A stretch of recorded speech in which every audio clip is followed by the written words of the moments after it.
Thanks for joining us for another episode of Tune Into Tourism, looking at the 4 key priorities of the Outlook 2030 strategy. This episode is all about the priority for diverse businesses and how our tourism businesses can thrive in a supportive environment, adopting responsible and fair business practices whilst being open to change and committed to investing in their future. But what is the economic context that we find ourselves in right now? Well, here to help us understand that better is Phil Bartlett, an economist at NatWest. Thank you so much for joining us, Phil. Can you tell us a little bit about what you do at NatWest? So my title is Senior Economist at NatWest Group, so the Royal Bank of Scotland, as many people will know it. And I am in the strategy and corporate development bit of the bank. So we kind of try and chart our way through uncertain waters, paying a lot of attention to what's going on in the world around us, trying to make sense of that in terms of what it means for our customers and therefore for the business. Yeah, well, we're talking about, obviously, the tourism industry specifically just now, but I guess we're all working in the same context. What is the economic backdrop that we're currently working against? Maybe we should start with the good news first. Great. You've got good news? There is good news in there. So Scotland's economy started off pretty strongly in the first few months of 2022. And it is in a much, much better place than it was, say, this time last year, or has been for any time over the last couple of years. So in the 3 months to February, which is the latest that we've got data for, the economy expanded by just over 1%. Now, that might not sound a lot, but that's pretty solid growth. And this is in the context of the Omicron wave spreading across the country and high levels of COVID. So it's really quite remarkable that the economy was continuing to grow. And that's building on what has been a really strong recovery over the course of the last year as those lockdown restrictions have been wound back. And what it means is that the economy has now fully regained all of its losses that were incurred when the pandemic hit us. The economy in Scotland is now 1.3%, I think, bigger than it was on the eve of COVID arriving. So some good news there, certainly, I think. What does that actually mean, Phil? I think it means that we are, in total, spending and buying and making as much stuff, as much goods and services as we were before the pandemic. Now, There's obviously differences there. The economy's changed all the time. The shape of it has changed as well as the size. How we spend our money has changed, and kind of which goods and services we're consuming. But overall, there's now kind of more to go around than there was. All the signs are that beyond February, sort of through March and April, Scotland's economy has continued to expand from what we can tell from all the survey indicators, from what businesses report, from high frequency data that we monitor on people's spending. So there's really a good start to the year. Okay, now you said we'll start with the good news. That does tend to imply that there's bad news. Yeah, there's a little but in here. I think this won't come as a surprise to people. It's been all over the headlines, and I'm sure people will have experienced it firsthand. But prices are now rising at a very rapid pace. I think probably at the fastest pace that we've seen prices rise in all of our working lifetimes. So the rate of consumer price inflation hit 7% in March. That's a 30-year high. We think it's going to remain at roughly those kind of levels, 7, 8, 9% for the rest of this year overall. Now that's being driven primarily by big rises in people's energy bills. We had that 54% rise in the household energy bills this month. It looks like we might face another 20 or 30% rise in October, the way things are going at the moment. So keeping inflation elevated throughout the year. We've also seen higher fuel costs at the pump. So people driving either for pleasure or for business will have paid more to fill up at the pump. But this inflation is increasingly kind of broad-based, and that's really going to drag on the recovery as we go further into this year. It's inevitable, really. We've seen various forecasters recently sort of slash their predictions for growth over the course of this year. The International Monetary Fund were the latest this week.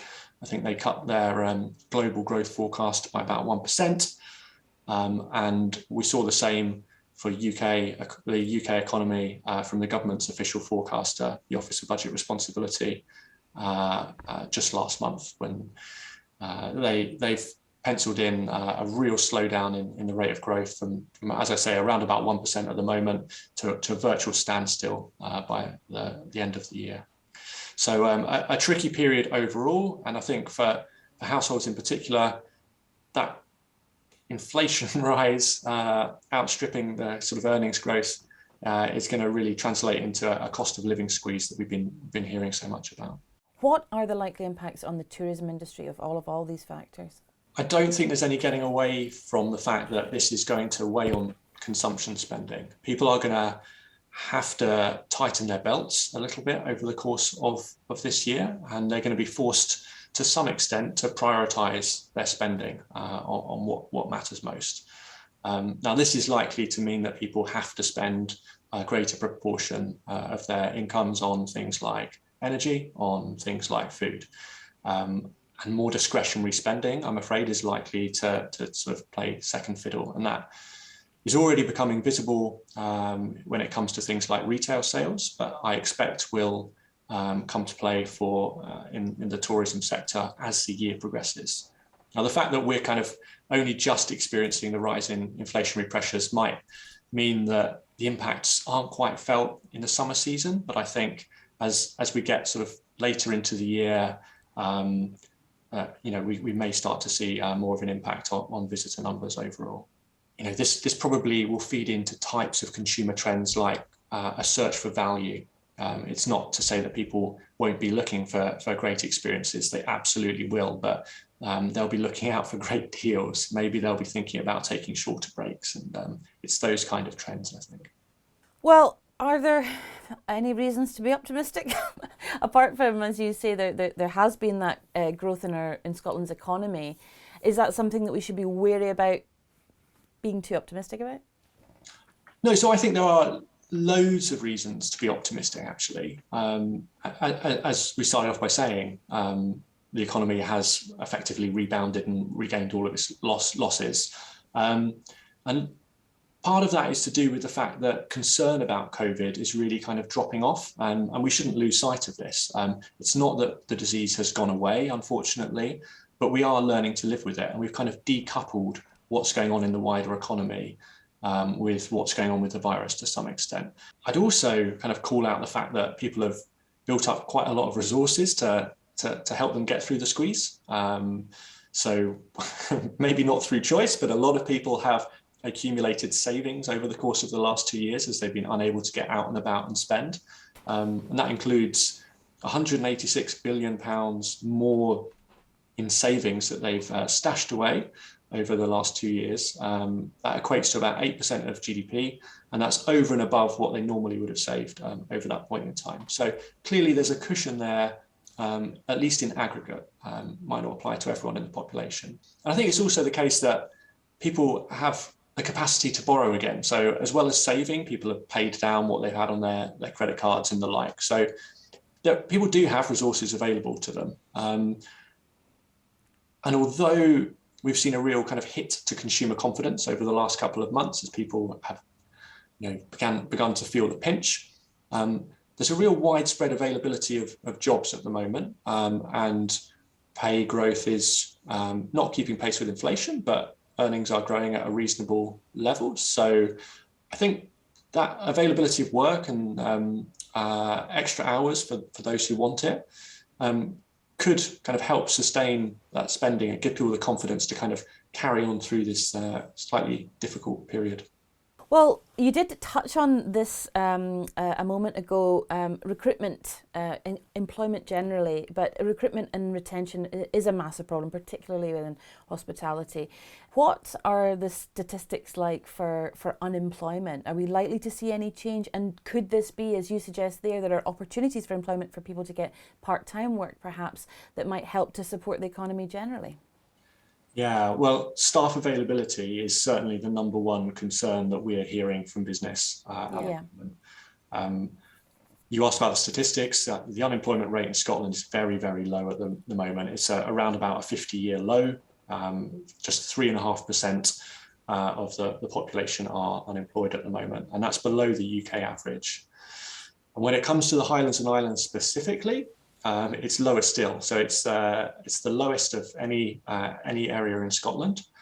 Just 3.3% of the population unemployed. And we've seen, explaining that is the fact that we've seen growth in the number of payroll jobs over the last 12 months, with more people in the region in payroll employment than there were before the pandemic. Wow. We know too that it's been getting trickier to hang on to staff. So there have been a lot of job-to-job moves seen right across the economy over the last few quarters. Those are at record levels.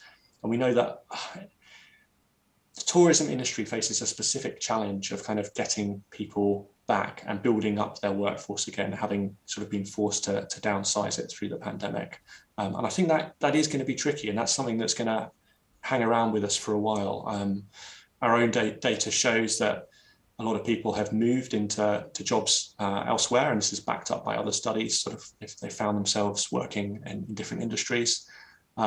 So I think that there's a real challenge for attracting people back. Now things might get a little bit better, and you alluded to the fact that perhaps people will be looking for more work to alleviate the sort of pressure on their budgets that's coming up. That's certainly the case, but I think overall the situation's unlikely to change sort of anytime soon. When it comes to part-time workers, which you mentioned, a relatively low share, in fact a historically low share, say that they actually want a full-time job. So you might persuade them to take on a few more hours, but there's not a sort of big untapped supply of workers there. And what we've really seen is a lot of people leaving the workforce over the last couple of years. Across the UK as a whole, the workforce is around about 1 million people smaller than it would have been if it had grown in line with pre-pandemic trends. So there's a huge number of kind of missing people, missing workers overall. But is that partly Brexit as well? Yeah, there's definitely a migration impact. It's hard to say that's Brexit or if that's the pandemic, because obviously we've had a lot of travel restrictions. So we are hopeful that as these travel restrictions have eased, that obviously that will benefit visitor journeys, but also that should allow for the greater sort of movement of people as well. So we might see migration return to more normal levels over the course of this year. But a large part of the drop in the workforce has been around people just choosing not to look for work anymore, kind of reevaluating their circumstances for a whole variety of reasons. But this has been particularly concentrated among older workers, those sort of age 65 and over especially, but the over 50s in general have left the workforce in quite large numbers. And unfortunately, a relatively small share of them actually say that they want a job as well. So I do think it will continue to be challenging for businesses. Mm-hmm. It does seem to be the biggest problem that the industry is facing at the moment, and a difficult one to solve. There's no magic bullet for it. What about, you talk about the people having to tighten their belts. Is that across the board? Is that domestic and international guests? Should we be expecting those, when those international guests come back, for them to be looking for a different experience, a different level of value from their trips here? In essence, yes. This is very much a picture that's common across large parts of the developed world. Our main markets of the Eurozone are in a very similar place. I think Eurozone inflation is running at 7.4%. In the United States, inflation is at 8.5%. And in both those cases, that's above the rate of wage growth. So people's earnings, their real earnings, are being squeezed.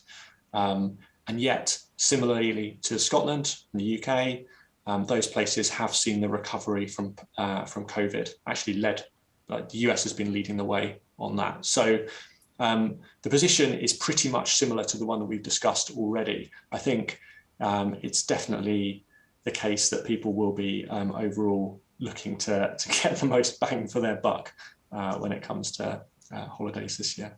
Well, you talked about your relationship with your bank, and the strategy does state that one of its goals is that we will support tourism businesses in Scotland to become more entrepreneurial, agile and resilient. But how are financial institutions supporting this goal? It's a good question. So, I think financial institutions definitely have a very key role to play here, not just on their own, but working in partnership with businesses and with government and other agencies together. So, I mean, I'm very proud that over the last couple of years, the banking system has proved strong enough and safe enough to kind of withstand the shock that's happened, and more than that, to kind of stand by all of our customers and provide them with additional kind of financing through the government schemes. That's been fantastic to see. But when it comes to the Royal Bank and NatWest Group overall, our fundamental purpose is to champion potential and to help people and families and businesses to thrive. Our key part of making that happen for us is to support enterprise over the next few years. Now, this is a key focus area of ours. So we've set ourselves some specific targets in that area, including supporting 35,000 businesses, new businesses to start up, and providing 250,000 people this year with advice and guidance on actually starting up their own firm overall. And we especially want to kind of focus that support in on groups that historically have kind of struggled to receive that support. So female-led businesses, businesses that are led by people from Black, Asian, minority ethnic backgrounds overall, will be kind of recipients, hopefully, of a greater share of that support. But kind of more broadly, we just want to deepen relationships with our existing customers and to provide them with support through all of our programs. So we've got things going on like entrepreneur accelerators, lots of ways in which we can kind of help and support with day-to-day activities, as well as kind of helping plan for the future and sort of thinking about growth strategies as well. So I'd really kind of encourage people to get in touch on those things. So Phil, where do you think the best places are for tourism business owners to get advice to help them create their own strategies for business, to help them to thrive and grow? So I think there's a lot of resources out there. I would encourage people to take a look at the support from the Royal Bank.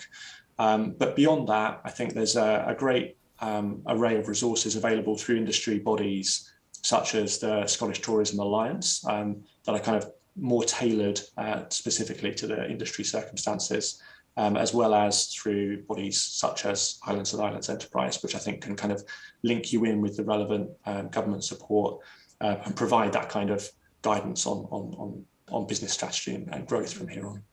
But as you said earlier, it's those relationships with DMOs as well as, within your own community as well for collaborating, working together and trying to build sort of tourism that's sustainable for the future. I think that's so right. There's probably no substitute for kind of building up those relationships and kind of joining the dots actually when it comes to growing the business and finding those new markets and working out what your niche really is. Yeah. Well, Phil, thank you so much for joining us today. You're very welcome. It's a pleasure to be here.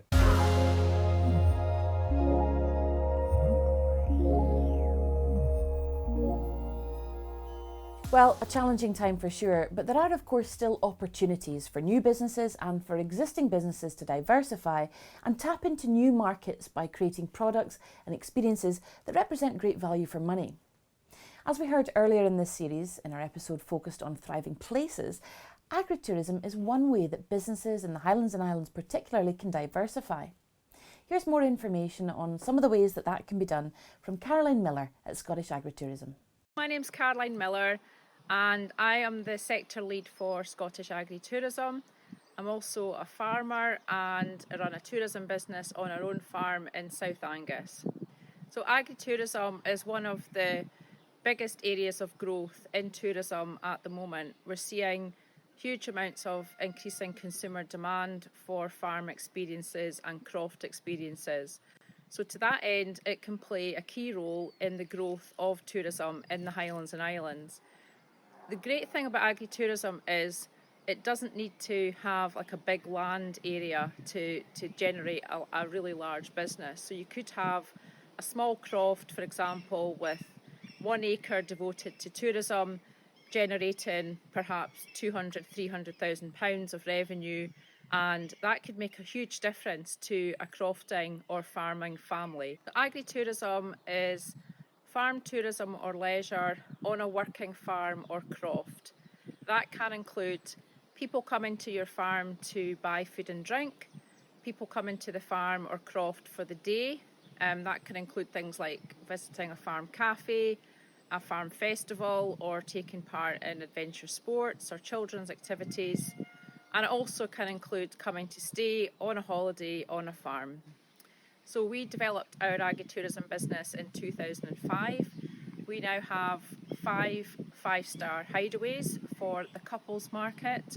And so we are mainly an accommodation business, and we welcome thousands of people to stay on our farm every year for a short break or a holiday. And many of those people are coming from Scotland and the UK's cities. And cities are a key kind of market for agritourism. 83% of Scotland's population lives in 2% of the landmass in our urban areas. And so for our business, we have almost all our guests are from cities, and they're looking just to escape to the countryside and enjoy the green space and the luxury facilities that we provide. So we've really enjoyed building up our agritourism business, and we are now developing new forms of agritourism in the form of luxury farm tours. There's lots of innovation in the agritourism sector. We're seeing huge numbers of people getting interested in coming into agritourism and some great ideas. My name's BALFOUR Stewart, and we're here in East Lothian. A small arable farm, probably too small, was the reason that we diversified. So a small sort of 200-acre farm, and we started with 3 buses that we converted into luxury accommodation. Static, of course, they don't move, and no engines or nothing like that. And that was our first, and we started that in 2016, 3 buses. And since then we've now put on another 6 more buses which don't have power, and we call them eco buses. And they're on a different site. So we have our luxury site and we have our eco site.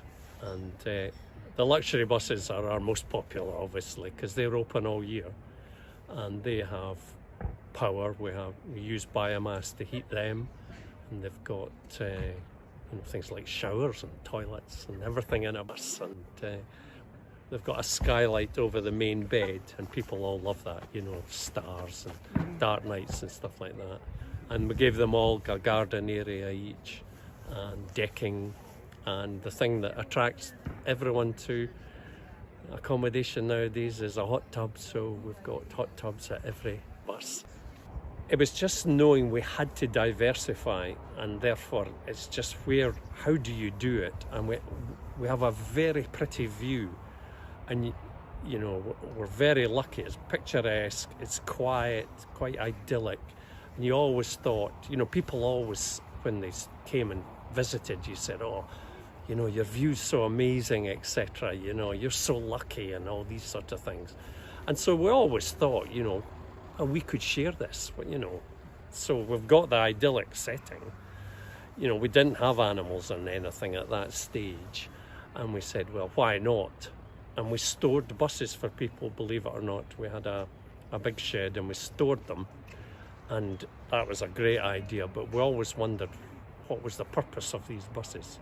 These were being shown, going around the vintage shows, etc. And we thought, what a waste of money.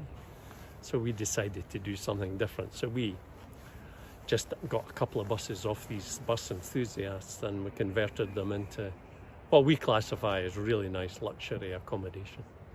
There was an article done in about 2017, and it was the 10 most luxurious and unique places to visit in the world. And perchance they had stumbled on us, and we were the Scottish entry. I'm Kay Wilson. I'm part of the Lennox of Lomond team here, and we farm here at Sheemore and Shantron Farm. We have farm tours we offer to the community, small groups, and we do travel trade. We do from lambing experience, the day in the life of the farmer, and quad bike trailer tours. And we also offer adults only accommodation in our glamping site, and we also have a self-catering cottage that sleeps 4. This is our 50th year actually of agritourism. We've got more than 3 products, but between the different things, so if it was the accommodation at our glamping site, they're going to receive, they'll always be met with a greet and a welcome. It actually goes across everything. They will always meet the farmer or the business owner or somebody within the business to say a quick hello, check them in, or give them an idea of what they'll be doing for the day. That luxury, that space, open kind of green spaces, that peaceful, quiet retreat is what we're kind of going for there. Our cottage is looking for more of a kind of family, kind of countryside kind of retreat on a middle of a centre of the farm, so they get to see what's going on and be involved if they want to be, and that's when folk are encouraged to join in with our farm tours if they want, and we can actually do that on a pretty bespoke basis. If they can ask us, and we can pretty much put a tour on for them 1 hour in the day.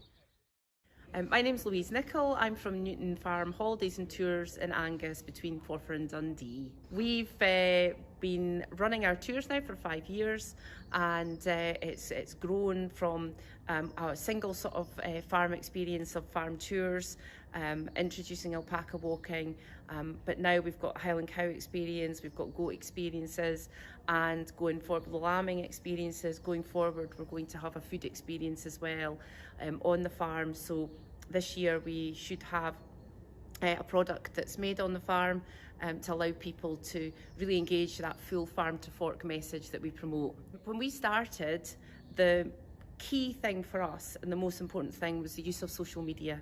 We used Facebook really effectively to promote the business, to get a very strong local support, and that still goes on now. 5 years later, we have 90% of our visitors come from the local Angus and Dundee area, and they come again and again. They want to engage, but also because seasonality can work really well in your favour. So lambing is such a key highlight in the year, but then I think working to adapt your business as well going forward. So we're trying to adapt and change and bring in new experiences as well, so that people can continue to learn more and more about the farm.